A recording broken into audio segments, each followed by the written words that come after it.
So now Rajnandini metal limited. Hi, this is Dev and watching traders diary. और आज हम बात करने वाले एक ऐसे पेनी स्टॉक के ऊपर जिसके अगर आप फाइनेंशियल देखें तो बड़े ही इंटरेस्टिंग देखने को मिल रहे हैं। और ये स्टॉक हमने देखा था 10 रुपए के अराउंड, 10 या 9 रुपए के अराउंड। और इसको एक तरीके से यहाँ पर जो है ना एक वॉच लिस्ट में लगाने का मतलब ये था कि इसके पास एक ब्रांड है, उस वजह से अगर हम खरीदना चाहें तो इस स्टॉक को बाई कर सकते हैं। एक पेनी स्टॉक है RML। तो अभी आपके सामने ना इस स्टॉक का 1 ईयर कैंडलस्टिक चार्ट है और यहाँ पर ये स्टॉक 2021 में लिस्ट होता हुआ नजर आया, 2021 में। और ये स्टॉक की शुरुआत हुई लमसम 2 या 3 रुपए से, 2 या 3 रुपए से। अब वो नहीं पता कि भाई कैसे क्या हुआ, चार्ट अपने को यहाँ पर देखने को मिला है। BSE पर ये स्टॉक लिस्ट नहीं है, सो दैट हम 2021 से ही देखें। लेकिन मुझे लगता है कि ये बहुत पहले से ही लिस्टिंग हो चुका होगा। कहीं ना कहीं इस प्राइस पर तो ये स्टॉक आया ही नहीं होगा, या फिर ये स्टॉक शायद पॉसिबल है कि ये स्टॉक आया हो SME में और उसके बाद NSE में आ चुका हो। सो दैट ये भी यहाँ पर हो सकता है। बट अगर आप देखें तो 2-3 रुपए से शुरुआत हुई थी और अभी इस स्टॉक ने हाई लगा दिया था 2022 में 32 रुपए का। 2023 में एक भयानक गिरावट जो है वो इसको झेलना पड़ा है, 10 रुपए के नीचे लाया। और 2024 में हमें रिकवरी देखने को मिल रही है।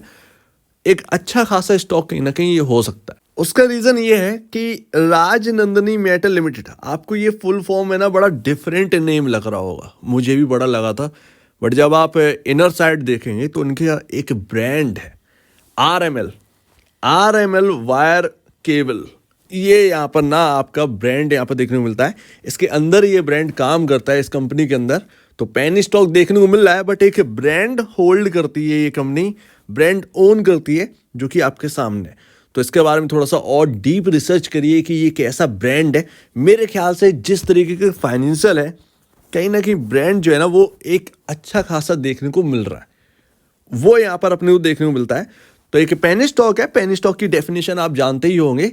बट अगर आप देखें पेनी स्टॉक्स में, अगर आप बहुत लंबी लिस्ट है उसमें सर्च करेंगे तो इक्का दुक्का ही कंपनी आपको मिलती है जिस पर आप ट्रस्ट थोड़ा सा कर सकते हैं। उसमें RML या कहें राजनंदिनी मेटल लिमिटेड शामिल कर सकते हैं। तो जैसा कि पेनी स्टॉक है तो पेनी स्टॉक का मार्केट कैप भी पेनी स्टॉक वाला ही होगा। यस, 436 करोड़ का मार्केट कैप। जब इस कंपनी को देखा था तो अराउंड यहाँ पर जो है 9 रुपए का स्टॉक था। जब हमने पहली बार इसके ऊपर बात करी थी, आप ही ने बताया था इसके ऊपर देखिए जरा, तो यहाँ पर पता चला कि इसके पास ब्रांड है। ठीक है, 9 रुपए से वहां से रिटर्न तो बन रहा है, काफी लोग होल्ड भी कर रहे हैं। बट अगर आप देखें तो मार्केट कैप अभी भी 436 करोड़ का। तो एक अच्छा खासा मार्केट कैप है, फाइनेंशियल भी ठीक ठाक है। दोनों ही चीजें एक साथ हमें इस स्टॉक के अंदर देखने को मिली है। मार्केट कैप कोई बहुत बड़ा नहीं है। अगर ये 2-3 हजार करोड़ का मार्केट कैप होता है यार, तो यहाँ पर समझ में आता है। अदरवाइज हम इस पेनी स्टॉक को देख सकते हैं। ये पेनी स्टॉक ही है जिसका मार्केट कैप 500 करोड़ के बिलो है। तो एक स्मॉल कैप है, स्मॉल कैप के अंदर बहुत ही छोटी कंपनी है जिसके फाइनेंशियल थोड़े से सॉलिड नजर आ रहे हैं। और एक बड़ा पैसा ना एक छोटे से मार्केट कैप से ही बनता है। अगर आप देखें तो अनुमति ये देखा गया, मतलब एक चाह होती है यहाँ पर। अगर ना मतलब रिस्क का अगर आप पूछोगे कितना रिस्क है, पेनी स्टॉक है, पेनी स्टॉक के अंदर परिभाषा आपको पता होना ही चाहिए। डेफिनेशन क्या है पेनी स्टॉक की, आपने लगाया उतना ही लगाओ जितना ठीक है ना। पेनी स्टॉक काफ़ी ज़्यादा वॉलेटाइल होते हैं, सारी चीज़ें होती हैं, रिस्क फ्री तो होते ही नहीं है। एक्चुअली मार्केट के अंदर कोई रिस्क फ्री चीज़ है ही नहीं। मार्केट का दूसरा नाम है रिस्क, सिंपल सी बात है। लेकिन अगर इसकी बात करें तो हाई रिस्क की पेनी स्टॉक्स होते हैं। पेनी स्टॉक आप हाई रिस्क ही समझ के चलिए, सो दैट यहाँ पर पैसा बनेगा तो बड़ा पैसा बनता है, और पैसा डूबेगा तो उतना ही जो आपको देखने को मिला है वही डूब सकता है। अदरवाइज जितना आपने लगाया है उतना ही देखिए। तो इस हिसाब से आपने वो कैसे यहाँ पर बाई करना है, ये हमेशा सोच समझ के करना चाहिए पेनी स्टॉक में। तो ये एक तरीके से हम मान के चलते हैं। यहाँ पर P रेशियो 23.86 का है, जो कि इंडस्ट्री P आपको 17.97 देखने को मिल रहा है। उसके कंपैरिजन कोई बहुत हायर साइड हमें P रेशियो नहीं देखने को मिल रहा है। यहाँ पर अगर आप EPS देखेंगे तो 0.66 का EPS है, तो ये एक अच्छी बात है। 0.66 का अर्निंग पर शेयर, जो कि बता रहा है कि कंपनी प्रॉफिट में है। और हाल फिलहाल में कंपनी के आए हैं 2023 दिसंबर के नंबर्स। 297.67 करोड़ का यहाँ पर जो है नेट सेल्स है, जो कि क्वार्टर दर क्वार्टर यहाँ पर देखेंगे तो थोड़ा सा स्लिप करी हुई है, यानी 333 करोड़ से गिरकर 297.67 करोड़ रुपए का नेट सेल निकल के आई। बट अगर आप ईयर ऑन ईयर बेसिस पर देखें तो अच्छा खासा जंप देखने को मिलेगा। और इस कंपनी के अंदर ना क्वार्टर दर क्वार्टर बेसिस देखने का कोई मतलब है नहीं, हमें ईयर ऑन ईयर बेसिस ही देखना पड़ेगा। कंपनी की वैल्यू डाउन है बट अर्निंग जो है ना वो एक ठीक ठाक दिखाई दे रही है, एक बढ़िया दिखाई दे रही है। So that year on year basis पर ही देखेंगे इसको, और ईयर ऑन ईयर बेसिस पर 251 करोड़ से इंक्रीज होकर 297 करोड़ पर इनका नेट सेल पहुंच चुका है। और अगर आप देखेंगे प्रॉफिट को तो ईयर ऑन ईयर बेसिस पर प्रॉफिट जो है वो 3.39 करोड़ से इंक्रीज होकर 3.86 करोड़ पर पहुंच चुका है। लेकिन क्वार्टर दर क्वार्टर ये 50% का करेक्ट हो चुका है, यानी कि 50% डाउन है आपका प्रॉफिट क्वार्टर दर क्वार्टर। अर्निंग पर शेयर में एक तेज गिरावट है, 0.24 से गिरकर 0.14 का ईपीएस जो है वो आपका हो गया। मान लेते हैं कि यहाँ पर सबसे बड़ी बात इस पेनी स्टॉक में क्या है, दो चीज़ें पॉजिटिव है। पहला तो आपका जो मार्केट कैप है वो ठीक ठाक तरीके से मिल रहा है, ठीक है। दूसरी बात, फाइनेंशियल में एक प्रॉफिटेबल कंपनी है, कोई लॉस मेकिंग कंपनी नहीं है। और नेट सेल जो है वो ऐसा भी नहीं है कि कोई 20-30 करोड़ की नेट सेल आपको देखने को मिल रही हो। ये हर साल ना जंप देखने को मिली है इसके कमाई में। तो ये ध्यान रखना है अपने को कि स्पेनिश स्टॉक में क्या खास बात है। यही चीज़ें जो है वो इंपॉर्टेंट है जो कि नोट करी जाती हैं। कर्ज की स्थिति और पता करनी पड़ती है, कर्ज तो नहीं है, हाँ बहुत ही लो कर्ज है। तीसरी अच्छी बात यह है कि प्रमोटर का भरोसा बहुत ज़्यादा है स्पेनिश स्टॉक में। अगर आप देखें, वैसे मैं प्रमोटर स्टेक पर ज़्यादा ध्यान नहीं देता हूँ, लेकिन फिर भी अगर आप देखें इस कंपनी के अंदर 73.24% प्रमोटर ही ओन करते हैं, FIS DIS नहीं है। रिटेल इन्वेस्टर्स 26.76% ही ओन करता है।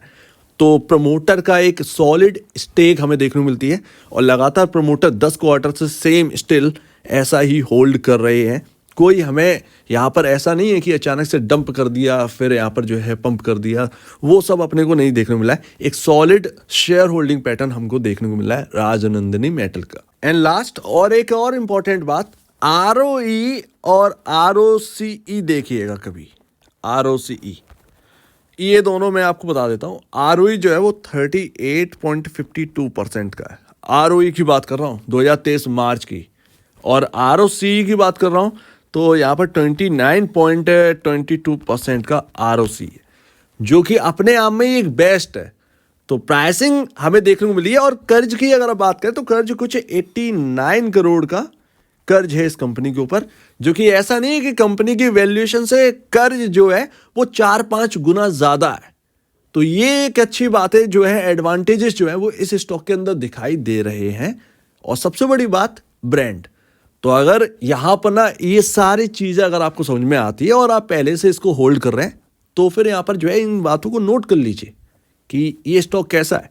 पेनी स्टॉक का नाम लिखा हुआ है, बट पेनी स्टॉक से उभर सकता है ये स्टॉक, इसमें कोई बड़ी बात नहीं है। जिस तरीके से ROE ROCE देखने को मिल रहा है और कर्ज की स्थिति है, फाइनेंशियल जो है ठीक है, बस यहाँ पर कुछ चीज़ें यही ध्यान रखना है। बाकी पेनी स्टॉक तो है ही, तो पेनी स्टॉक को समझकर ही यहाँ पर जो है ना निवेश करना चाहिए। सिंपल सी बात है, या तो चलते हैं ये या तो गिरते हैं ये ध्यान रखना चाहिए। एंड लास्ट है यहाँ पर जो चार्ट पर बहुत ही इंपॉर्टेंट लेवल है 2023 से अगर आप देखेंगे तो आपको कुछ देखेगा कि ये जगह, ये बहुत ही तंगड़ा रेजिस्टेंस जोन था 14.65 इस स्टॉक के अंदर।